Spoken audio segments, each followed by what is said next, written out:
Hey everyone, welcome back to this week's Office Hours. It's really cool to have you here as always. I'll be here for the next 15 or so minutes on Substack. So if you have any Substack related questions or questions about writing or about publishing or about solopreneurship or anything you feel like I might be able to help you with based on what you've read from me on Substack, then just feel free to pop those questions into the comments as we go along. This is going to be, as I said, quite short today. It's not going to be anywhere near as long as last week's slightly longer session was. So if you have any questions, anything you want to say, anything you want to ask, anything you want to share about your own journey, if you have any significant milestones recently, have you had a note or a post take off? Have you achieved something you wanted to achieve for a long time? Feel free to pop those things into the comments and I will address them. Pete, you're not Substack. How dare you claim such a thing? Um, Standard Pete. But yes, feel free to pop those things into the comments and let me know what you think. Ask many questions about Substack while you're here. I'll try my best to answer them while I'm here and during this live session if I can. It's great to see so many people here already. It's 26 or so already here. Again, tell me where you're from. I always like hearing where in the world you're joining me from. I'm in Northern Ireland, where it's rained non-stop for the whole of 2026. We've had about 3 dry days so far this year, already 5 or 6 weeks into the year, and it has rained practically every single day. So tell me where you're joining me from. Tell me if it's a nicer place than it is here. Is it dry? Have you got sunshine? Have you got snow? Is it a bit nicer than it is here on the Emerald Isle? Pop that into the comments and let me know as well, and tell me where you're joining me from if you can. That would be great. And again, ask any questions you want to about Substack. A couple of things I want to tell you about while you're joining me here today. As always, I want to just quickly remind you about my books if you haven't got one yet. So I'm going to quickly tell you about the 4 books that I have out right now, which you can buy anywhere where you buy books. So first one is my debut novel, The Soulburn Talisman, which is a young adult / middle grade fantasy novel, and that's very much inspired by things like the Chronicles of Narnia, Lord of the Rings, Percy Jackson, Harry Potter, all that sort of stuff. I think you really enjoy this if you like fantasy that's fun and clean and easy to read. Your kids will like it as well. If you're an adult who likes fantasy, you'll probably enjoy that too. So that's The Soulburn Talisman. Sequel to The Soulburn Talisman is Empress of Nim, which came out just last year. So this is the book 2 in the Uland saga, following the same characters. So again, if you like Soulburn and you want to read the next part of the story, you can check out Empress of Nim anywhere that you get your books. I'm going to come to people's comments in a little second. Again, remind me where you're from, and if you have any questions or milestones that you want to share, pop them into the comments and join me in this chat now. My third book, which actually came out second, is The Substitute. This is my first horror novel. If you like Stephen King-esque style stories, then you'll like this. This is one of my favorite books I've ever read, or ever written. Sorry, ever read. It's really good fun. It's scary. It's not massively gory, but it leans more into the psychological thriller side of things. So if you like horror novels, I think you would enjoy that. And then my most recent book is Humbug, which came out just at the end of last year. Christmas themed slasher horror novel, with a little bit of sci-fi thrown in there as well. So if you like that sort of thing, then I think you would enjoy Humbug. So definitely, again, check those 4 books out anywhere you buy books: Amazon, Barnes and Noble, Waterstones, anywhere that you pick them up, and they will be there and be available to buy. Okay, look at a couple of comments now. Crystal joining me from San Francisco in deep fog. Somewhere I'd love to visit someday, Crystal. San Francisco always looks amazing, and the weather sounds similar to here.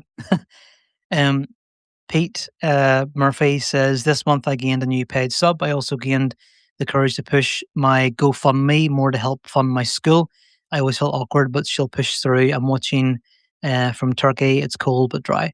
Thanks, Pete. Yeah, everyone check out Pete's Substack. He's doing amazing stuff over there with this school that they are developing. Again, I think Pete and I have had conversations on Substack Lives on my podcast, so you can go back and listen to those as well if you want to, and you might really enjoy that. But yeah, Pete's doing really cool stuff, so definitely check out what he is up to. Pete, that's a really good milestone as well, getting your first paid subscriber. That's awesome. Or maybe a new paid subscriber, sorry, not necessarily your first one. Um, Anyone out there who is currently on Substack and has achieved that kind of milestone, if you picked up a paid subscriber, whether it's your first one or another one, or someone has bought a digital product from you, or you've hit a certain milestone in terms of the number of subscribers that you have on the platform, let me know in the comments. Love to hear what you've achieved recently. I always like to hear people's good news, and there's so much bad news in the world right now. So let's share some good news. If you've achieved anything at all, no matter how small you might think it might be, pop it into the comments and let me know what that is. I'm always really interested to hear what you've been up to.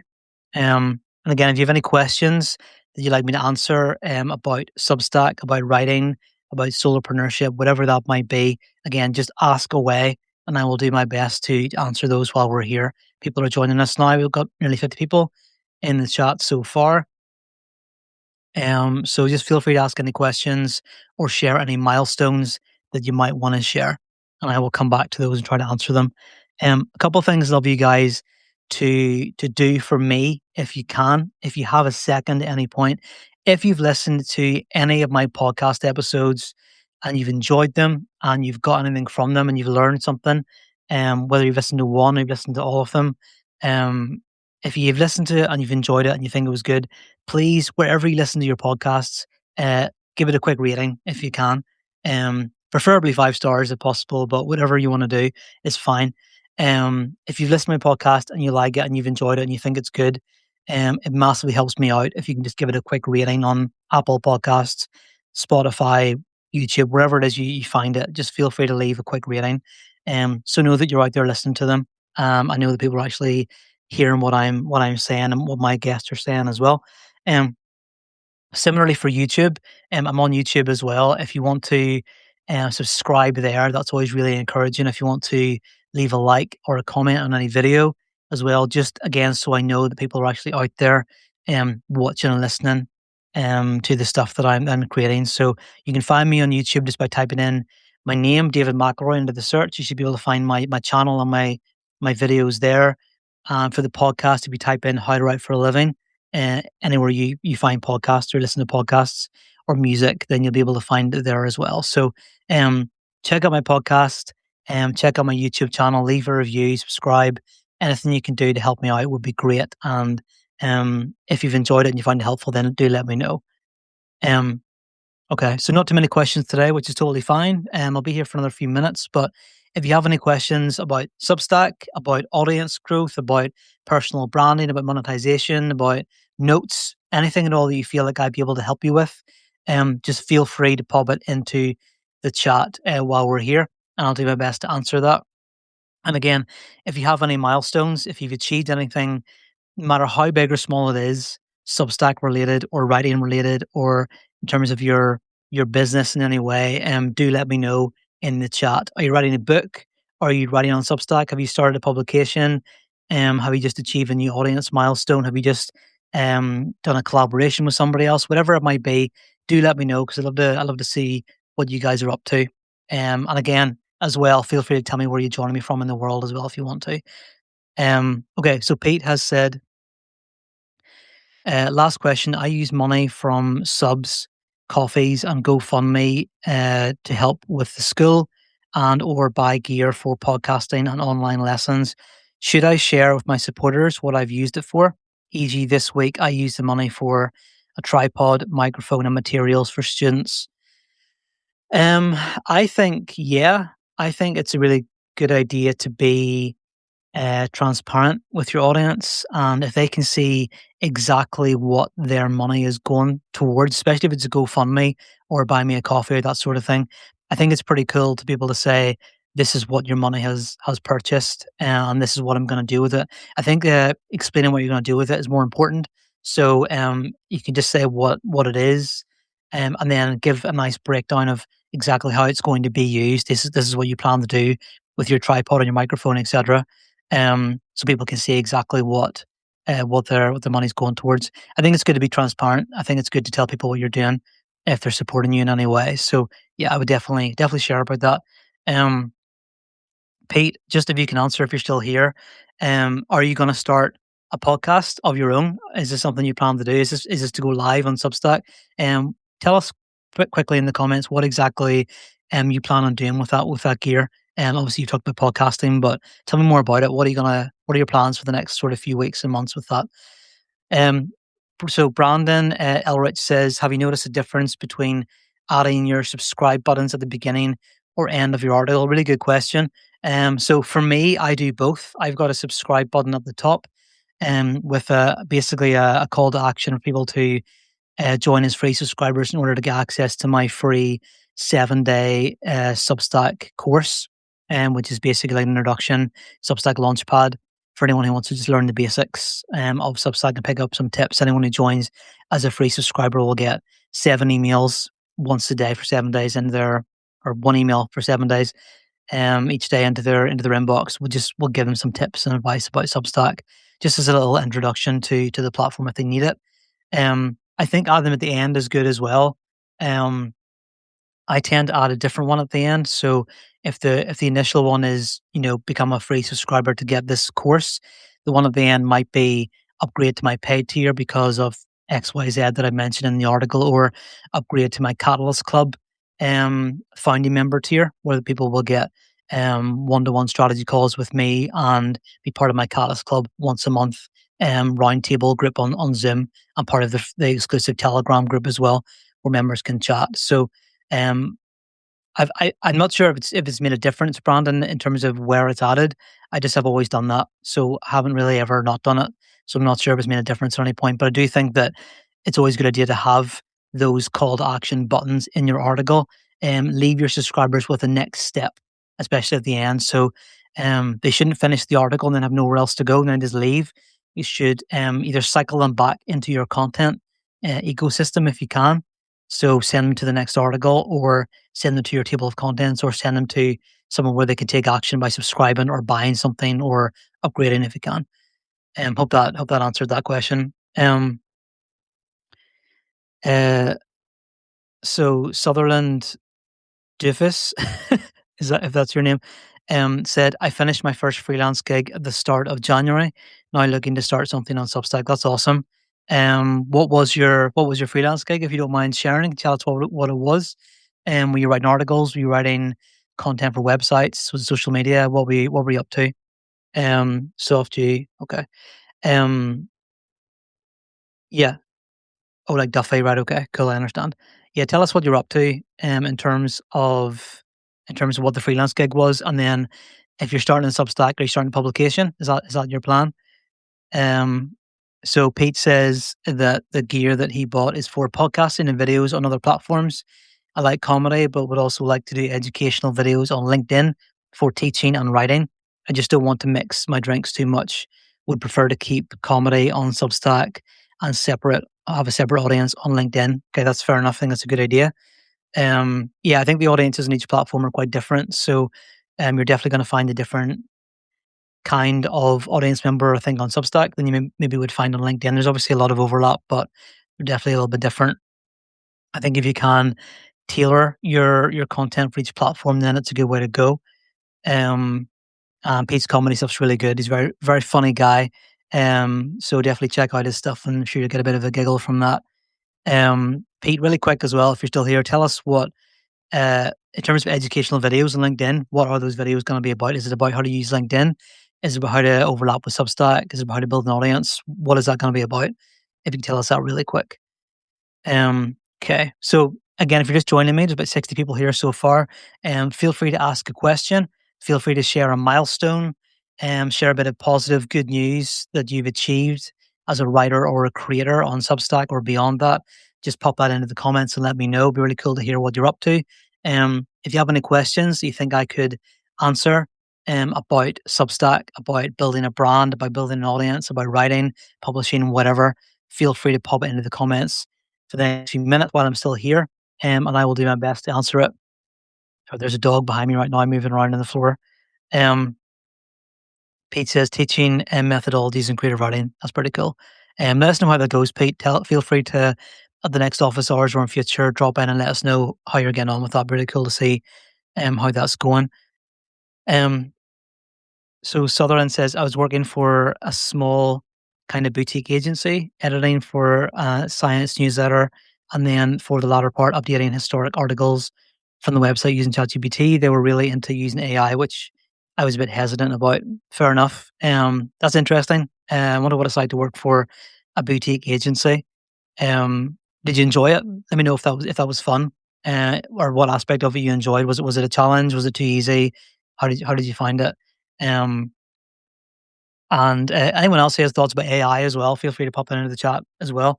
Do you like it? Do you use it on a regular basis? Is it something that you refuse to use, or do you use it every day? Has it helped you?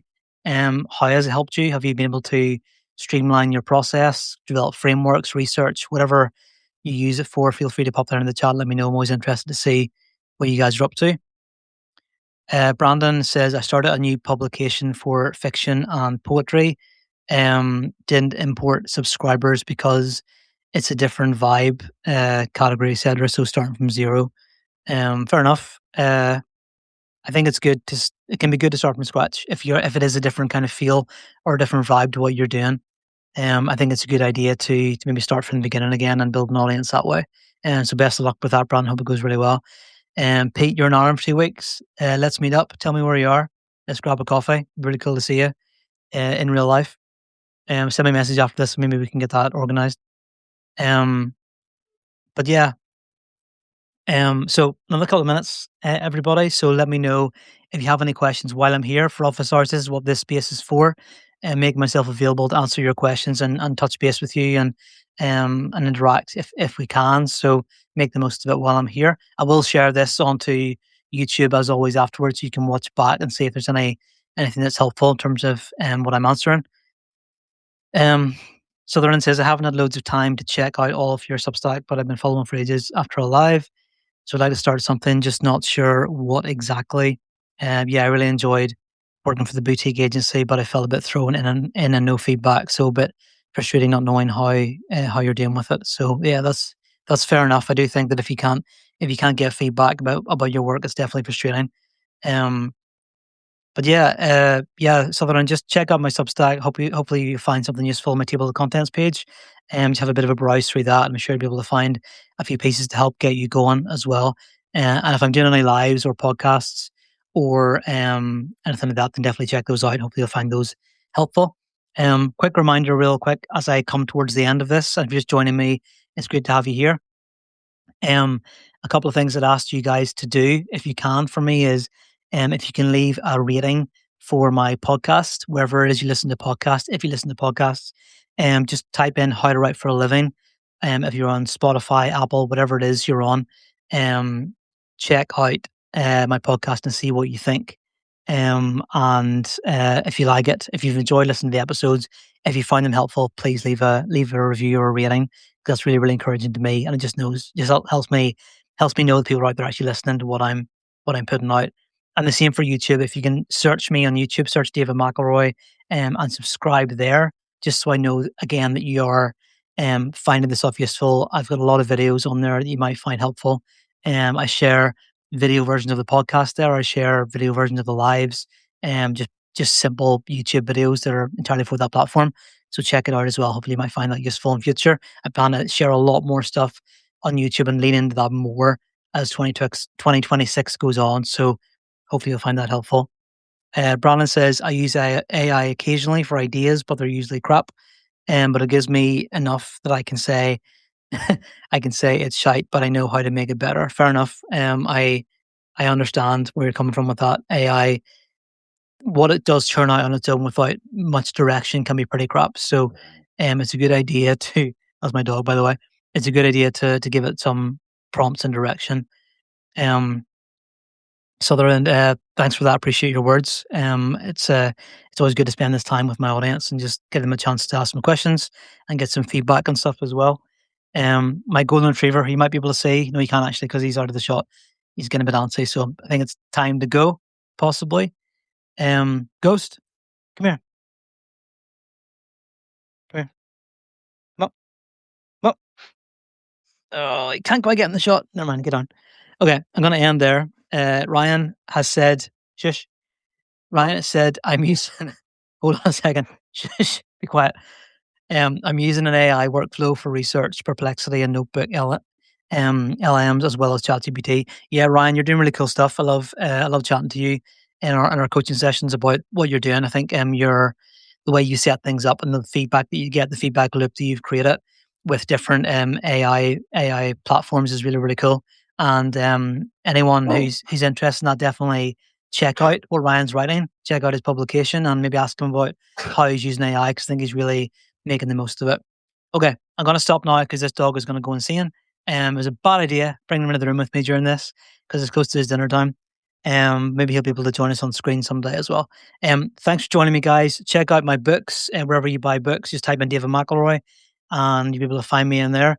Rate my podcast, subscribe on YouTube, and I'll have a post coming out tomorrow about notes specifically on Substack. So if you're a paid subscriber, you'll get full access to that.